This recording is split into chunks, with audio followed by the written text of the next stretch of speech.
একদিন গরুরাজ বলল, আমার থেকে দ্রুত গতিতে কেউ উঠতে পারে না। সুদর্শন চক্র বলল, আমার থেকে শক্তিশালী কেউ নেই। সত্যভামা বলল, আমার থেকে সুন্দরী কেউ নেই। একথা শুনে শ্রীকৃষ্ণ ভাবলেন, এদের তিনজনের মধ্যে অহংকার হয়েছে, এদের অহংকার ভাব নিতে হবে। এই জন্য সত্যভামাকে বললেন, তুমি সুন্দর করে সেজে আসো। সুদর্শন চক্রকে বলল, তুমি আমার আদেশ ছাড়া দুয়ারিকাতে কাউকে প্রবেশ করতে দেবে না।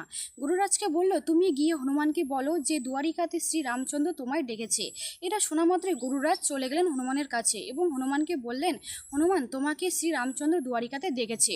এটা শোনা মাত্রই গুরুরাজ ও হনুমান উঠতে শুরু করলেন। কিছুক্ষণ ওড়ার পর গুরুরাজ ভাবলো যে হনুমানকে দেখতে পাচ্ছে না, তাহলে হয়তো ও পিছনে পড়ে গেছে। কিন্তু হনুমান আগে থেকে দুয়ারিকাতে পৌঁছে গেছিলেন। দুয়ারিকাতে পৌঁছে দেখেন সুদর্শন চক্র প্রবেশদ্বারে দাঁড়িয়ে আছেন।